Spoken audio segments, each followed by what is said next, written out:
welcome to Homesteading 101. Okay. She's dyslexic. It's actually 101 homesteading. 101 Homesteading, whatever. Okay. Make sure that you register on the table back there because we are planning on possibly having another one of these that's going to be more in-depth. Okay, this is like 101, your beginning college class. Remember, we used to do parking 1101 at Memphis State. That's learning how to parallel park because there were only places there. So it's like, but anyway, so if you're interested in a more in-depth thing after this, we need to know what you're interested in. And there's like 3 questions on there, and that will help us. And also help you. And also, we are thinking about doing another class later in the summer, similar to this, except with things for your body. Okay, like the essential oils and how frequencies work and that kind of thing.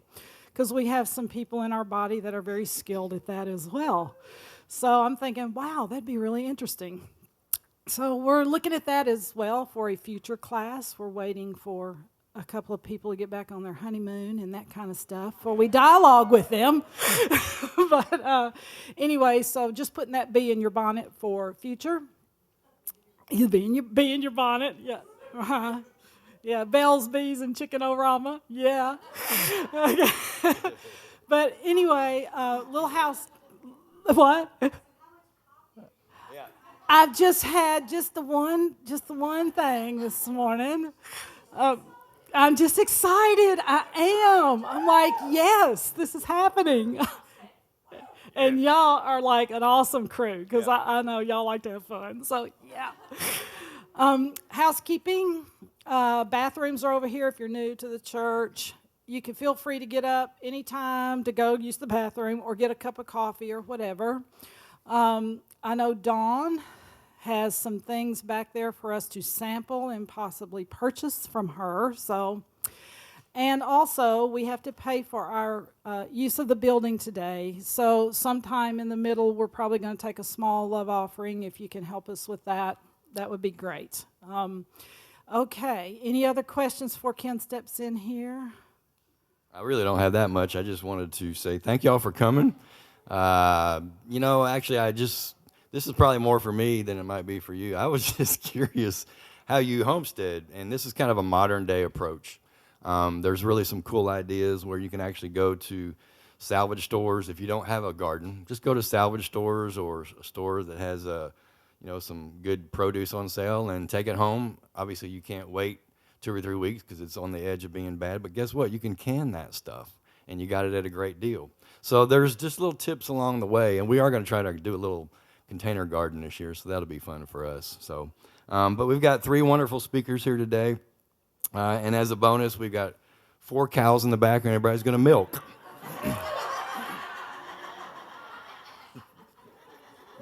Okay, just kidding. So, boom, yeah.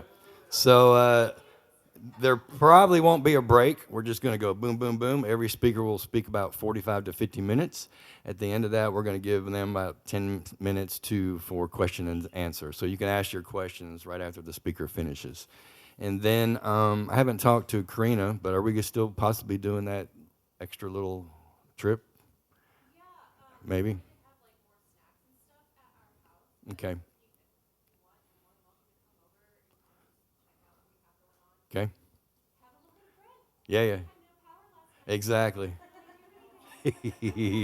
So that was a bonus thing we were going to do. Karina offered to do a little field trip to her house. She's probably, 2 miles away, a mile? She walks, so it's just up the road. So if you wanted to, you could actually go over there and see what she actually has put her hands to. And this lady, all the ladies, they're so amazing. I went to Dawn's house and stood in the kitchen with my mouth open. I was like, what do you do with this? I mean, I was just like amazed.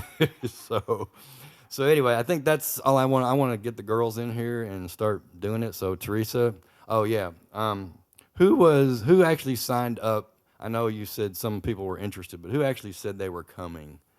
Because I actually ran out of ink. So Connie, while you've got your hands raised, we've got a little handout for resources and stuff like that. But guess what? Because my ink ran out, you still get it. Just go to the Facebook page, One-on-One Homesteading. I haven't put it up there yet, but I will. And just you can download it as a file. But I printed out like 20 or 15 today. But you can still get it. Just go to the Facebook page and download that sucker. All right. So Teresa's doing her due diligence, passing out those wonderful things.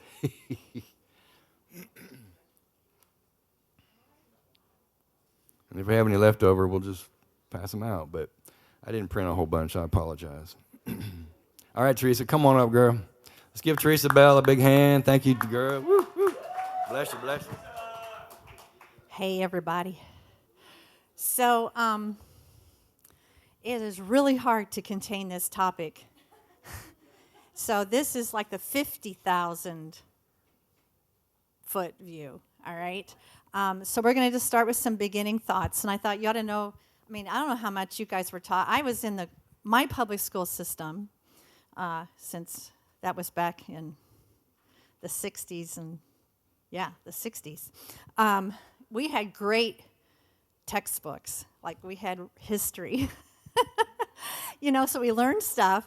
So anyway, a homestead, back in 1862, there was a Homestead Act where people could get 160 acres if they promised to live on the land for 5 years, stay on it, and get their existence from it. And then if they stayed the 5 years, they would get a title deed to that property. That's where the whole phrase started. Now, modern homesteading is not really that. So let's see if we can make this happen. I am going to have to put this up here, which I don't like doing, but okay. So modern homesteading, if you got to people who said, I'm a homesteader, and I guess my model is, there's a family who used to live in Tennessee, and now they live in Idaho, and they've got a bunch of kids, and they are homesteaders, and they have monetized their homesteading. They teach classes, they do YouTube channels, they're amazing, and they're without limit to energy, which is amazing to me. But anyway, one of the first rules of homesteading that they describe is that it is a self-sufficient lifestyle. And so before I go any further, obviously, as children of the Lord, we are not self-sufficient. We are totally dependent upon Him. So within that context, when I say anything about self-sufficiency or self-reliance, I am not talking about it outside of the Lord. Okay? Can we just get that as our standard definition? It's because I'm in Him and because He is my God, I'm trying to obey Him and the leading of the Holy Spirit in me. The sufficiency is coming from that. But for a natural viewpoint, we're going to use the term self, okay?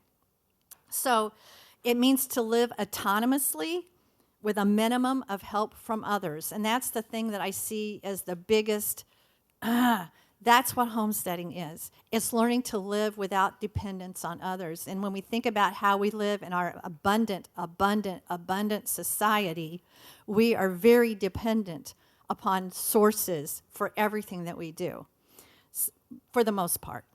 So it would include subsistence agriculture, which means you live off what you raise, renewable energy when possible, home preservation of food, zero waste living, or you could call it frugality, I guess, and depending on skills, even homeschooling or crafts, etc. And so that's the big definition of modern homesteading.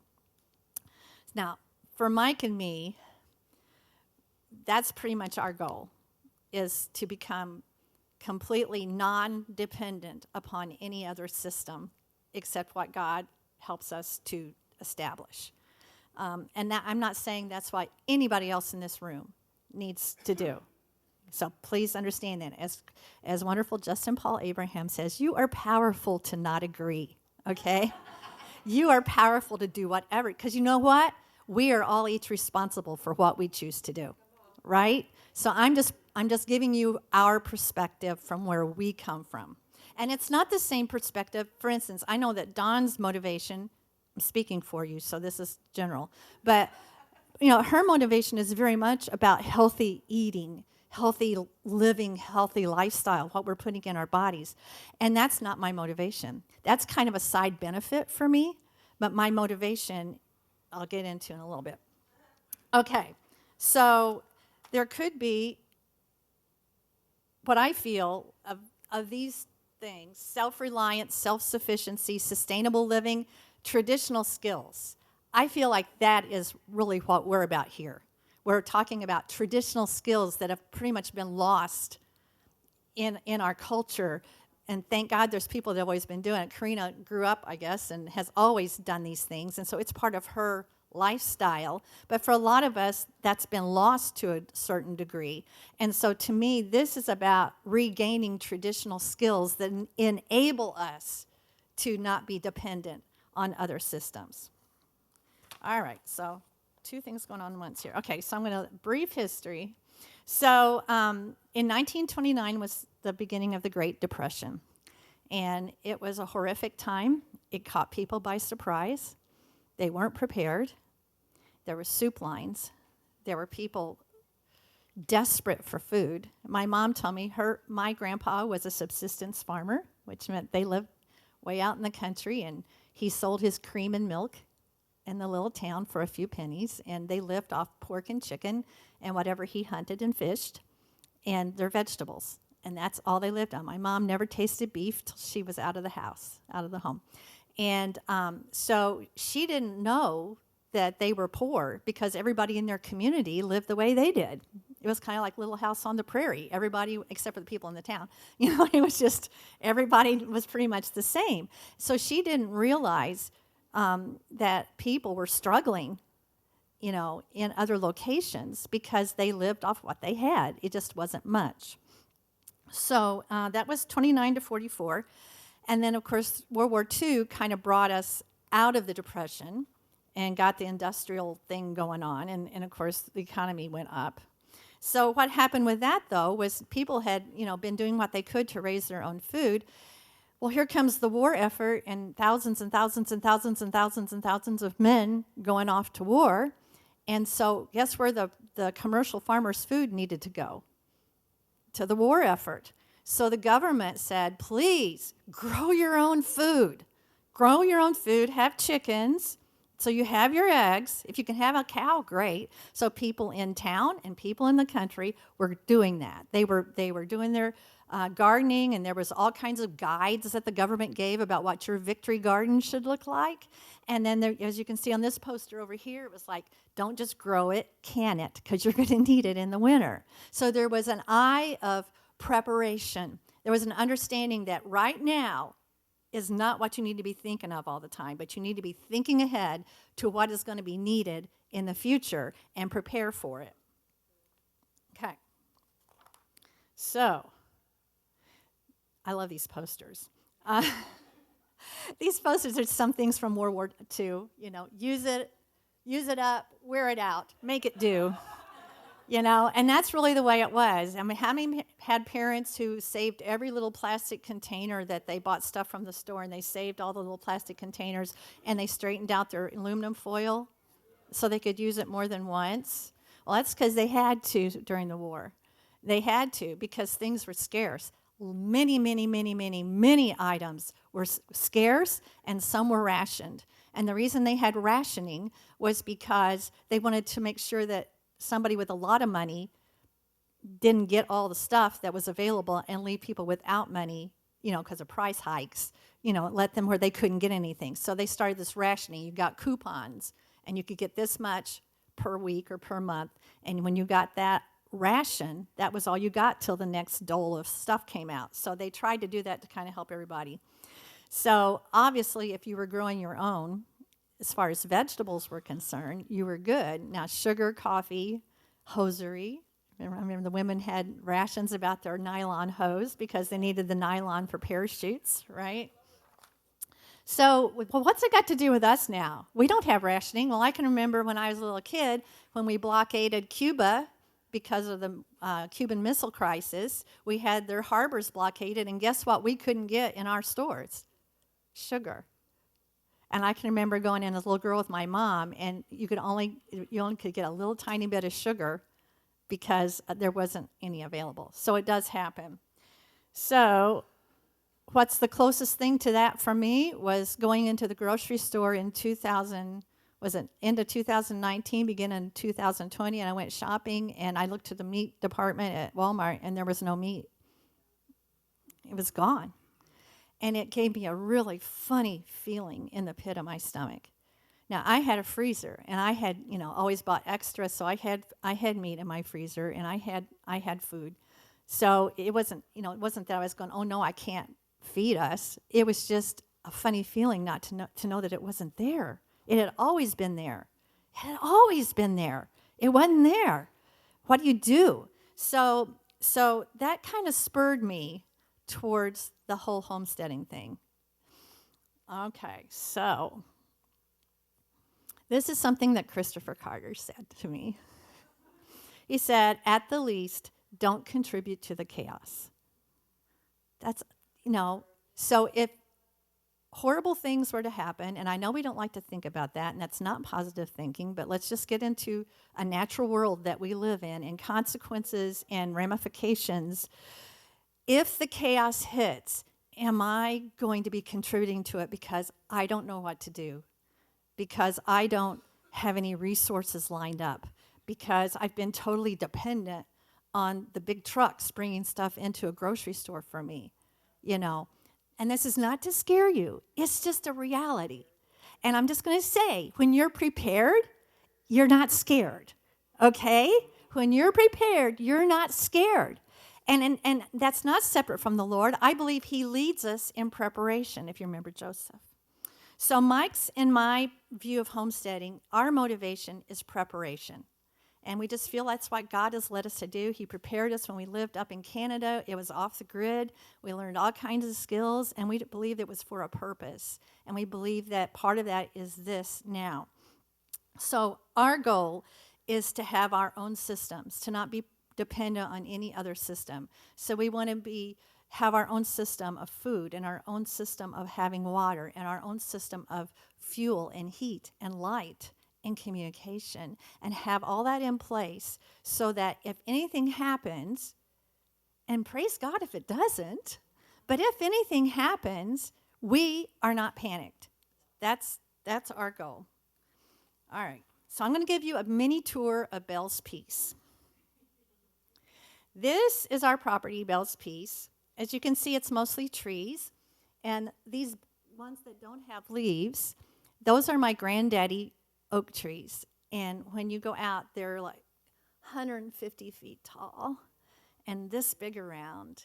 And when the wind blows, like yesterday, they do like this at the top. And I love my trees. I love my trees. So there's only about 3 acres of cleared land. And this is before we bought the house. So there's a lot more going on in the cleared area. And then so we have 22 acres. And this is going from the other direction. So that little bit of cleared area there is now my bee yard, my compost piles, and part of it is a little mini field. And where the garage is the green roof. So that over there is now all fenced, which was originally for the dog, and now it's for my garden. So it's only about 3 acres if you include the easement along our driveway. Okay, so, and here's what we got going. So I have a little greenhouse. It's just a little bought greenhouse, and it's not very big, and it gets really, really full. So I have that, but we're going to be building, our plan is a solar-powered, passive solar, large greenhouse so that we can grow stuff in the winter. And then inside the fenced yard are like 8 raised beds, and then I have in-ground beds for elderberries, blueberries, blackberries, currants, strawberries. The blueberries are not doing well. Just to know, they've never done well yet.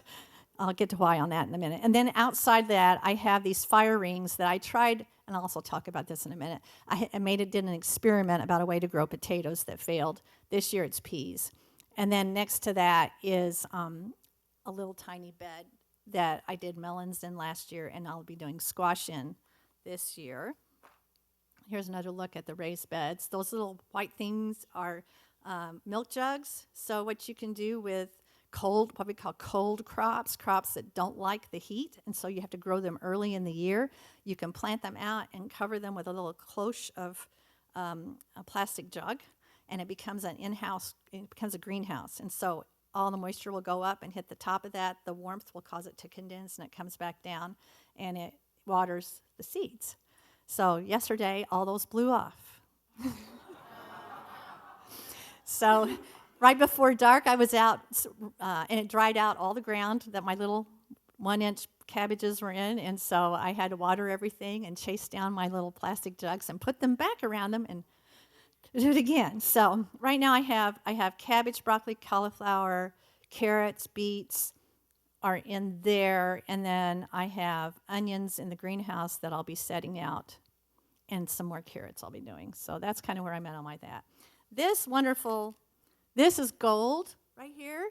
This is horse manure and bedding. It's gold because it will sit for 5 months and become beautiful compost, and I can put it on all my stuff, and it makes them very happy, and they grow. So we go to a stables about an hour away in Fairview, and we take our great big trailer, and this cool lady that she stables 28 horses. So we have a wonderful barter system. We come and take the stuff away, and she loads it into it for us, and she's happy because it's gone, and we're happy because we got it. So it works out really, really great. So I do love it. It's really wonderful stuff. Okay, I have 2 beehives. These are not traditional beehives. Usually you see them stacked up like this. These are called horizontal or long hives, and well, I couldn't leave them plain. So instead of going up, the bees, as they grow their population, they go across. And this way, I can lift the lid and I can pick up 1 frame at a time instead of having to lift a whole big heavy box with 10 frames that are very heavy and then squish all the bees when I put them back on, which is what happened my first year. So I've learned. So the pink hive didn't make it this year. That colony died. But I'm hoping that my blue colony will get real prolific soon so that by April or May I can split it and have the 2 hives going again. No, it doesn't look level, but that's because it's on a hill. So what you have to do is, because it's on a hill, I have to raise up the bottom so it looks all asymmetrical, but that's how you get it level. And then you also have to angle it a little bit towards the entrance so any moisture will go towards the entrance and not stay in the hive and cause it causes condensation. It's not really good for the bees. Okay, so in this first picture over here, this contraption I'll talk to you about in a little bit is a chicken tractor. It's for free ranging your chickens without them getting eaten by hawks. So that's a long view of this yard. Okay, so you see right over there, those 2 stumps up by the driveway, that first stump. Okay, the second picture starts at that stump. So the distance between the tractor and that stump, you'll see it's all brown. That was my cornfield. That was my experience with experiment with field corn for my chickens. And it grew very tall, 12 or 15 feet high, but the raccoons and the ravens really loved it. So I got a very small harvest, like maybe half a bushel. So this year, I'm going to work the soil. I'm going to burn it. I'm going to put compost on it. I'm going to put straw on it, and I'm going to plant lentils and potatoes this year in there. And then we'll see what we do with the other stuff. Then beyond it, all that open grassy area, that's the plan for the orchard. I have planned for my orchard for 3 years, and I've never gotten any closer than planning for my orchard. But my hope is to fill that in, and we want to follow permaculture practices, which means it's not just going to be rows of stuff, but like under a tree, you'll have bushes, and under bushes, you'll have herbs and vegetables. So under a pear tree, you might have a blackberry bush, you might have strawberries, you might have garlic and onions, or all kinds of herbs, and it all grows together as a community. And so that's the goal.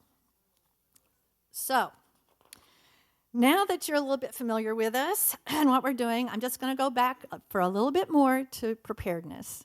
And I want how many of you ever saw The Guns of Fort Petticoat with Audie Murphy? Y'all don't know old westerns? Oh my gosh, it's so much fun.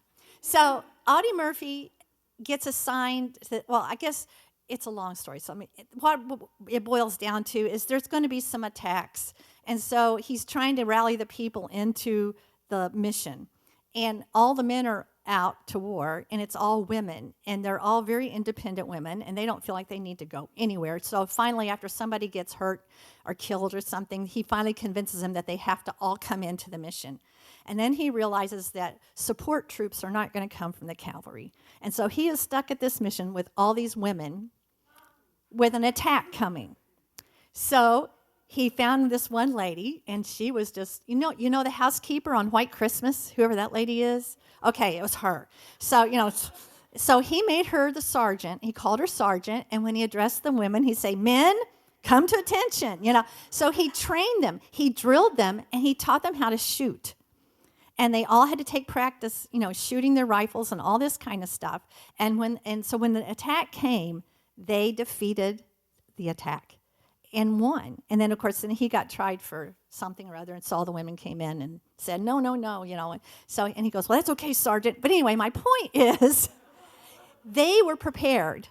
They learned, they developed skill, and they were able to be victorious over the attack. So I just thought about that, and I thought, that's what we need to do. We need to learn. We need to prepare. And that way, when something comes, we're going to be the one that wins. So that's kind of how I look at this like that. And so here's the thing.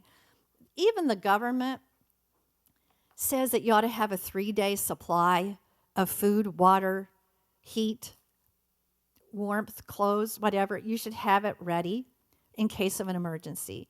If you've ever lived in hurricane places, you don't know how long your power is going to be out once that thing hits. If you're up north where there's lots of ice storms, you don't know how long that power is going to be out. Or have you considered, besides having that in your house, having a go bag with a 3-day supply, like with power bars and a couple of bottles of water and maybe a change of socks, because if your feet are happy, the rest of you's happy. That kind of stuff, some supplies in a backpack that stays in your closet.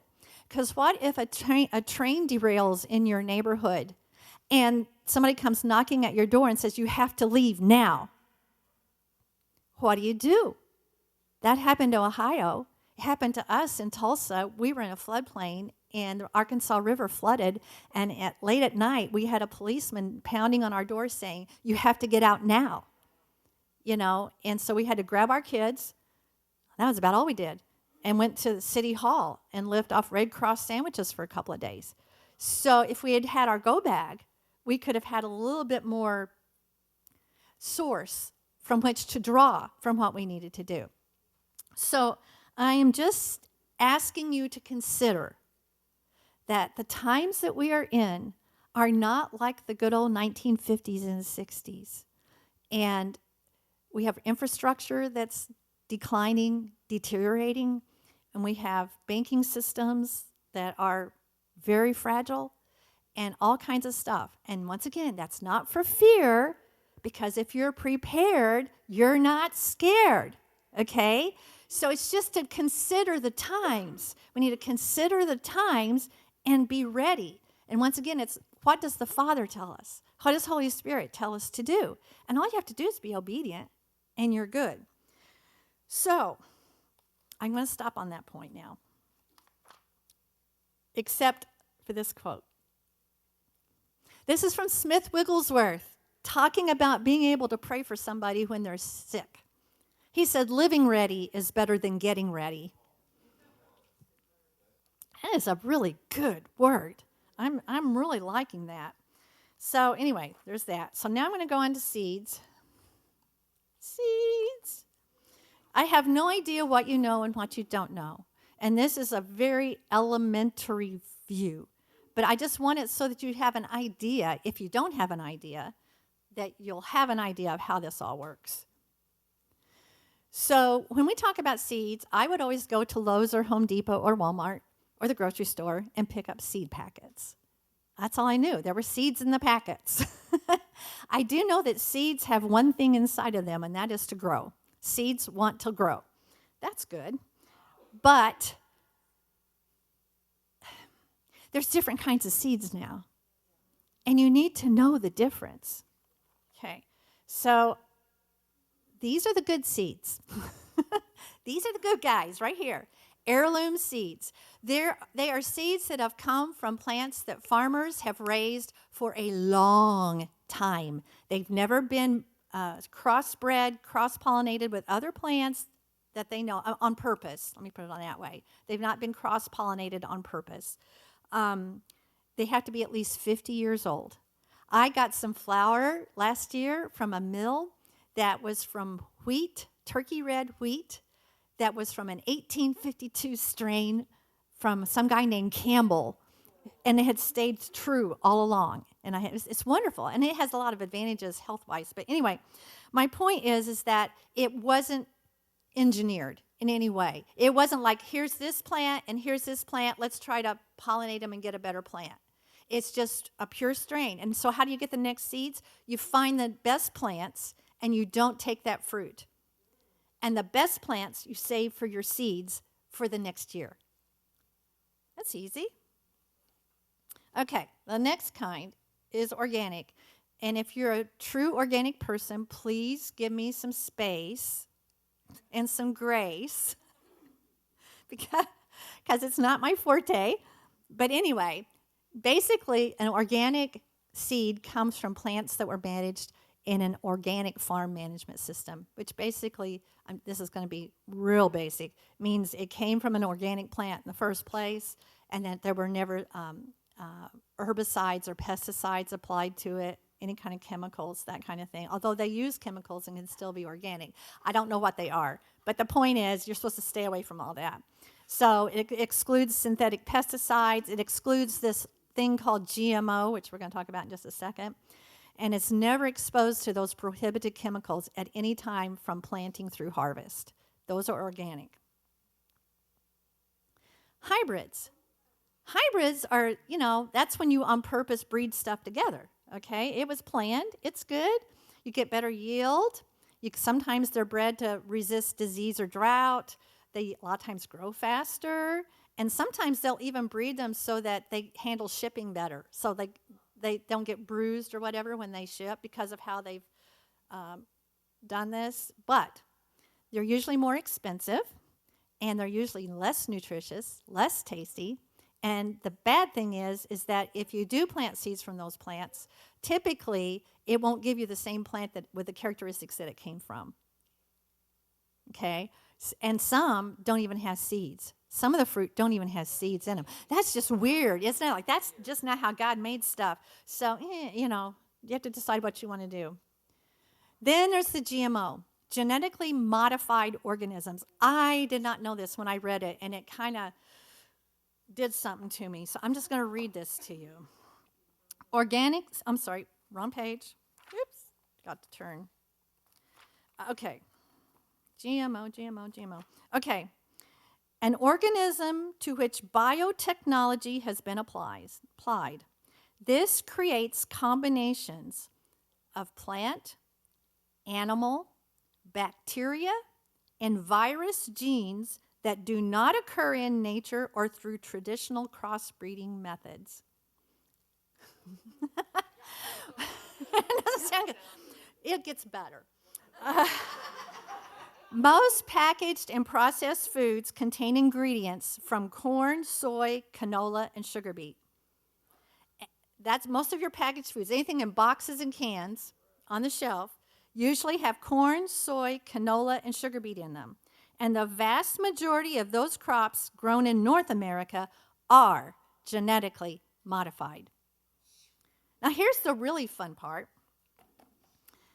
There are no credible, independent, or long-term feeding studies to know the ramifications of GMOs. So we're the experiment. So hopefully this motivates to go back to heirloom seeds. and organic produce that you know is not that. Okay. Gardening. I'm doing good here. Okay. So first of all, you don't have to have 22 acres. You don't have to have 3 acres. You don't have to have 1 acre. I have read of people with 1/4 of an acre who have grown all of their food for their family on 1/4 acre or 1/8. And some really work their patio. Some people plant their whole front yard in their vegetable, and that's their vegetable garden. And so there's nothing too small is what I'm trying to say. And don't compare yourself unless the Lord tells you to. So here's some things that I have learned about gardening. Are you ready? All right. First, you will always be learning. If you are a new gardener, you will be learning. If you're an experienced gardener, you will be learning. You'll be learning about your soil. You'll be learning about your growing conditions. You'll be learning about the pests that are on your property and how they affect your stuff. You'll be learning about what you did that didn't work and what you did that did work. You never stop learning. That's the first thing. Be intentional. Be intentional. That's the word of the hour, Dawn. So, some people get really excited. I'm going to garden. I'm going to garden. And they buy all this stuff and they plant all this stuff. And then they forget the power of the seed, which is it multiplies. So my experience was 2 years ago, I planted, I don't know how many. Oh my gosh. 20 pole beans. They bear all summer.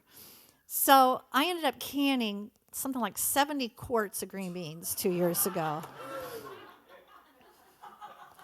And last year, I didn't get a very good yield because the heat really did a number. And so I didn't get a lot till like August and September. And I just couldn't bear it. We ate what we did, and I just let the rest go to seed and saved all the seeds. And now I have manila envelopes of seeds because I couldn't go into that canning thing again. I'd overdone it. So you want to be intentional. Don't plant stuff you don't like. My son gave us 3 years ago a wonderful gift of like 50,000 heirloom seeds, all these different. Well, I remember how tiny lettuce seeds are. So I mean, it was, but I planted things that I knew I didn't like. And I planted it, and then I had to deal with it. I harvested it, and it's like I can't let a house plant go away till it's really dead. So it's there, and then you got to do something with it. So my point is, be intentional. Think about what your goal is, and then work towards your goal, and be realistic. You're not gonna be Karina the first year, okay? So that's my third point then. Remember the yield. Remember that seeds bring forth a lot. A tomato usually has 150 to 300 seeds in it. So, just think about that multiplication that's going on. 4, it's all about the soil. Soil, soil, soil, soil, soil, soil. You need to know what your plant needs because there's this thing called alkalinity and acidity. You need to know what the alkalinity or the acidity of your soil is, and you need to know what your plant needs, which means research, look it up. Pinterest, I'll just say that, Pinterest. So my example is because I wanted to be a really diligent person, so I bought blueberries from New Jersey because that's like a blueberry capital, And so I got these 8 blueberry plants from New Jersey. And I worked the soil as best I could, but it was this clay rock stuff that we have, and I might have put a little bit of compost in it. But anyway, they didn't do well. Next year they didn't do well, and some died. And then I got some local from my nursery lady, and I worked the soil some more. And so I thought I was doing really good. It's the bed's probably this deep now, and it's real soft and spongy. It's like healthy, right? I got a soil test back, and it's still like 3 points too alkaline for what blueberries want. So I still got to acidify that soil more. So it's very, very important to know your soil and to know what your plant needs, even in a container. And there's little soil testing things you can get at Home Depot and Lowe's, and you can do it all yourself and at least get a general idea of where your soil stands. Okay. Know your frost dates. You know, when that first warm day comes out, it's like, yeah, where's the plants? Where's the plants? But here we have many false springs and false winters. So our frost date, I've read two different ones. One average is around April 26th. I wait till after May 1st now because it is a pain to plant stuff and have to go out and cover it all in sheets and blankets and everything else for a frost. So make yourself wait. And dominate the weeds. Weeds they're the worst enemy, aren't they? And if you let those little things when they're little and you just walk by them and you don't pluck them when you see them, they get big and they take the nutrients and the water that your plants need. They're not good. Now, there's ways to deter them, which I love, and one of them is you can put newsprint or cardboard that does not have plastic or printed paper on it. Okay, but regular plain cardboard, you can lay that all around between your rows or whatever, and then mulch very heavily, and that will usually keep the weeds out. So, and I've learned that. When I walk by, if I see a little cute little thing about that tall man, it gets snatched out as soon as I see it. I really don't have much trouble with weeds at all in my raised beds because I do that. But mulch is wonderful. Mulch, a lot of mulch. Okay, and the last thing is learn, which we just kind of talked about. I will say, learn about companion planting. That's when you plant other plants that will either help your plant or keep pests and other things away from your plant. So I learned that if I plant blue Hubbard squash next to my yellow neck, straight neck squash, the squash bugs will go to the blue Hubbard squash and leave my other ones alone. That's what they say. So we'll find out because that's what I'm doing this year. And that's the thing is that you get benefits and then they will, some of them will actually repel. You've always heard how marigolds repel pests. They do. And hyssop and nasturtium and calendula, all these different plants. You find out, and there's books. And once again, Pinterest. There's tons of articles about companion planting and what you can plant with other plants that will help them. Okay, so there's Pinterest. This is where I go to. As you will see at the top, it says 1,154 pins. That's what I have. And you can put in any subject. And all I say is make sure that you have 3 that agree. Because, I remember I said something about the potatoes in those fire rings. I read that I could save footprint by planting in a tower. And if I planted my seed potatoes around the outside edge, and then put fencing around it and straw that as the plants grew, they grow outside the fence on the outside of the tower, and all those wonderful potatoes would grow on the inside. And then as they got taller, you covered them with dirt and planted some more. And you do that and get it really tall, and then you're going to have hundreds of potatoes. First year, 1 potato, that big. Second year, 2 potatoes, that big. This year, they will be in my field. So that's why I'm saying read, because I found out about it on Pinterest, and there was a couple of people that thought it was a really great thing. Make sure you've got 3 that agree when you research, okay? Now here's my bonus section. Chickens. We got baby chicks last July, and I wanted 9 hens or pullets and 1 rooster. And I chose 2 heritage breeds, which are long-term breeds. They sourced back in England, and they're mild-mannered. They're great for meat chickens or for eggs, and eggs. So you get them for both. And so I wanted 1 rooster, and I got 10 hens. So I have 5 Buff Orpingtons and 5 Barred Rocks. This first coopy thing right there looks really long. It's not. It's like 6 foot long, okay? That's the run, and then there's a little hen house behind it. We bought this coop for the temporary because that's kind of how we do. We plan a really big thing, and then we have to build it, so that means we end up buying a little one until we can build the big one. And this other one is kind of what I'm looking to have. Mike calls it the chicken mansion. I call it the Coopington.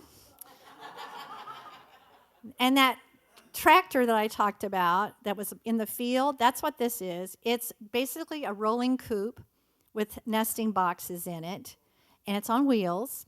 And Mike worked it out so that it's got a tongue on the back side of it, like a trailer hitch tongue, and I've got a little push-pulley thing, and I can just roll it under it, pump it up, put it down, lock it, and push it, and so in one day, they will clear that area, and there's just dirt.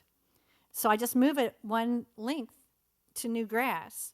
And so I always give them sunflower seeds because they know that's what I do. They run from their chicken coop down to the tractor.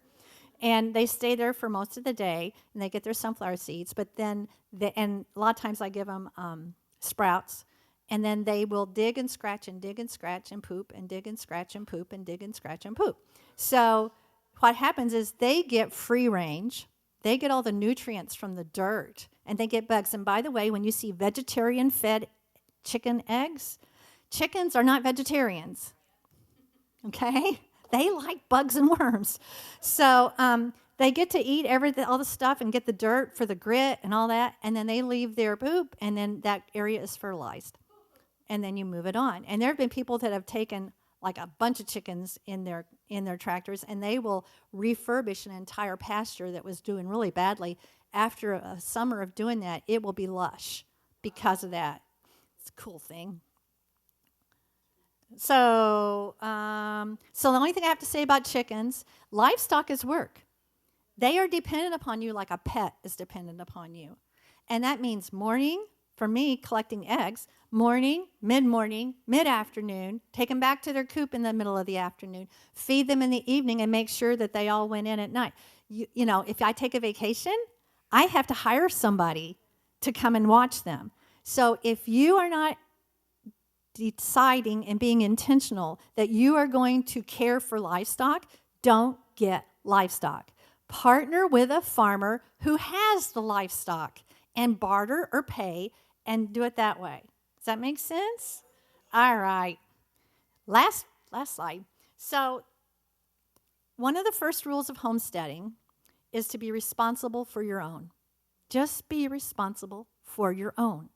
So for us, I think that means looking ahead to possible scenarios, systems, all that kind of stuff, working or failing, whatever, and being prepared for either way.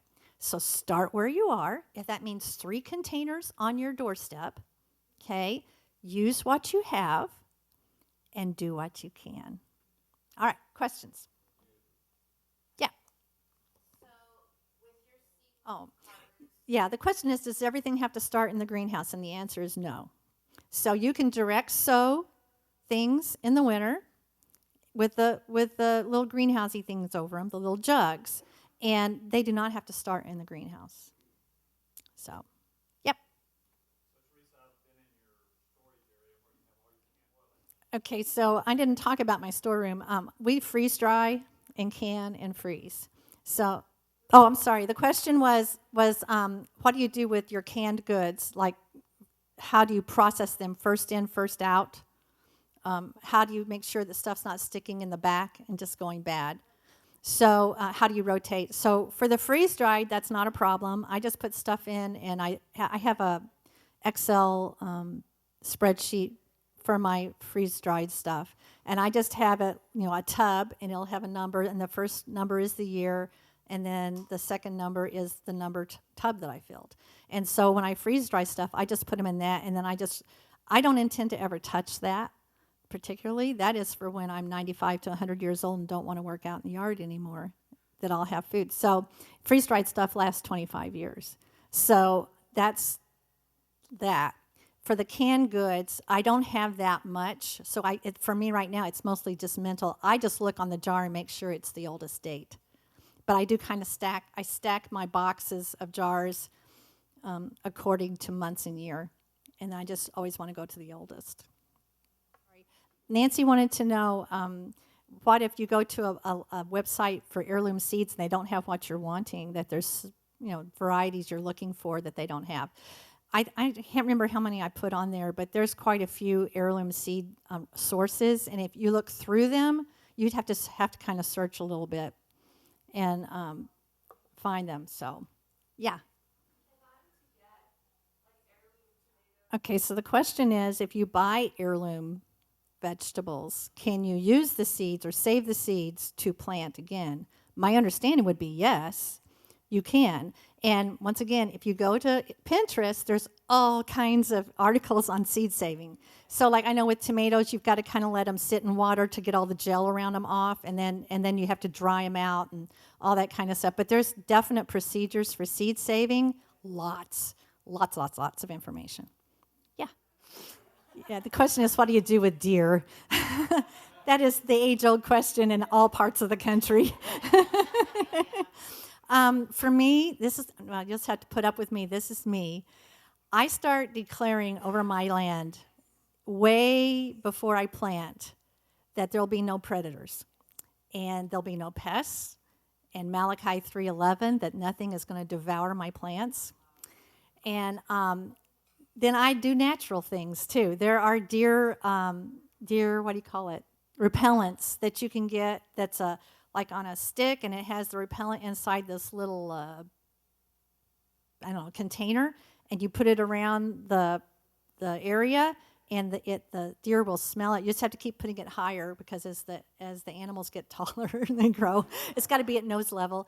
And I've really thought about experimenting with one of those floppy guys that moves, the sails guys, just to see if that would work. But you have to have a tall fence because they can jump up to 7 foot.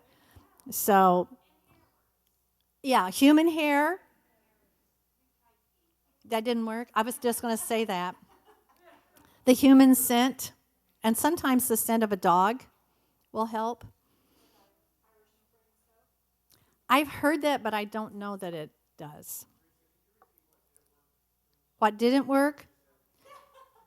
Almost everything. What didn't work for me? Well, I've tried the deer repellent on a stick.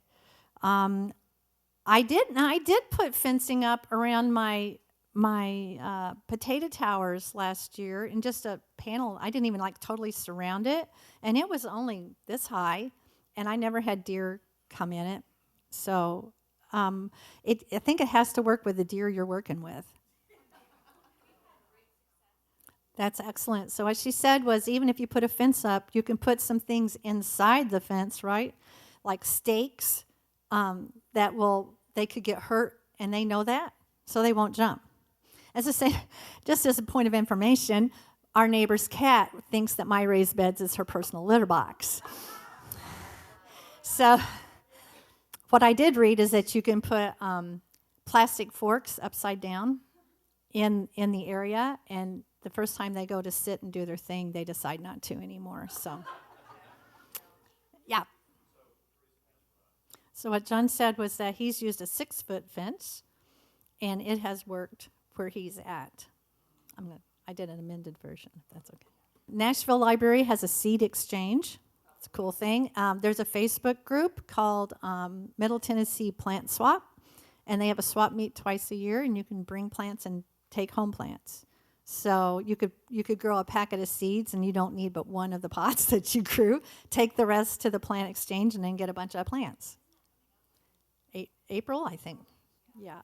And just so you know, there is a food co-op that Dawn is going to talk about that I just joined, and it's in Joelton at the Joelton Hardware Feed and Pharmacy, Pharmacy, and they're going to have a plant swap in April.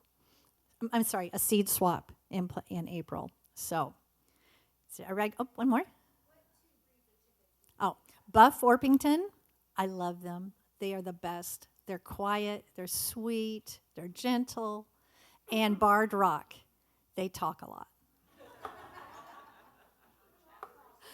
Wish I'd stuck with buffs. Yeah. Okay, so for a city, it's probably not good to have a rooster. So you're saying, what's the most quiet? I think the buffs are the most quiet. They are amazing. They hardly even do anything. They don't go to bop, bop, bop, bop. They don't even do that. They're just quiet. Okay, got to wrap up. Oops. Oh, yeah. ORPINGTON. There's buffs, there's browns, I think there's lavenders, there's all kinds, but I like buffs. So thank you very much for your attention.